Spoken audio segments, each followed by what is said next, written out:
Dictation अभी 5 second बाद शुरू होगी।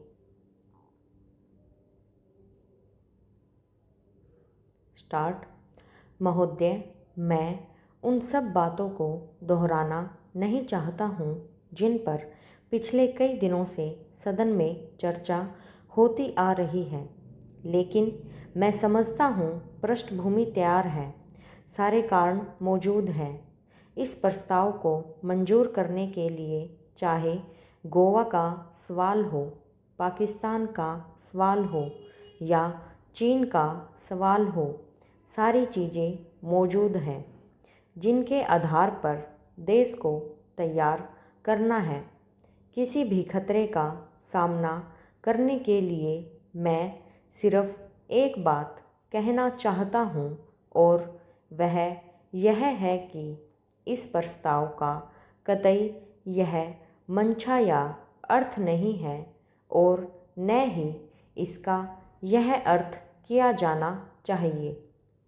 इस मुल्क में इस मुल्क के बाहर हिंदुस्तान में कुछ ऐसे लोग हैं जो यह चाहते हैं कि लड़ाई की भावना पैदा हो, या यह चाहते हैं कि किसी पर हमला बुला दिया जाए, या दुनिया में लड़ाई की भावना पैदा करना चाहते हैं।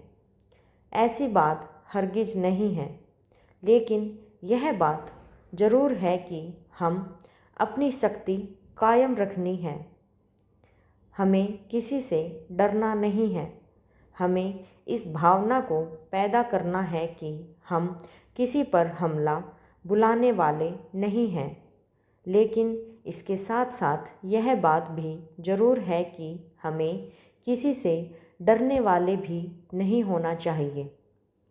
मैं समझता हूँ कि यदि यह प्रस्ताव स्वीकार किया जाता है अभी प्रारंभिक स्टेज पर, तो यह केवल उन विद्यार्थियों पर लागू होगा जो कि कॉलेजों और विश्वविद्यालयों में पढ़ते हैं और जिनकी उम्र 15 साल से ऊपर है, और आगे चलकर भविष्य में चलकर हमें उसको उन लोगों पर भी लागू कर देना चाहिए जिनके शरीर इस लायक हैं कि वे फौजी शिक्षा प्राप्त कर सकते हैं, और उनको भी फौजी शिक्षा दी जानी चाहिए।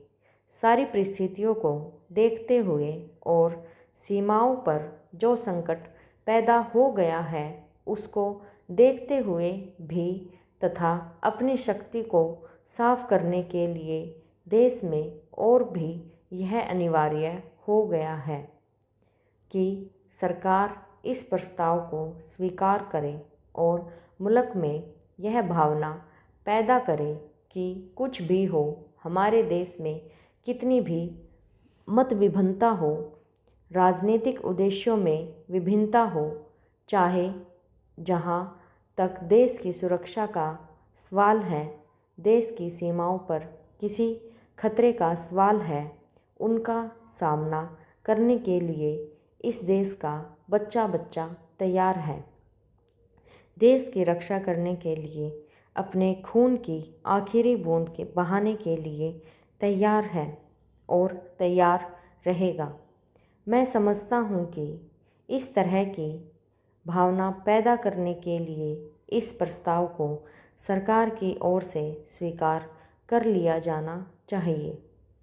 फौजी शिक्षा से एक लाभ होगा, वे अनुशासन प्रिय बनेंगे, और आप जानते हैं कि किसी भी देश के लोगों में अनुशासन कितना आवश्यक होता है।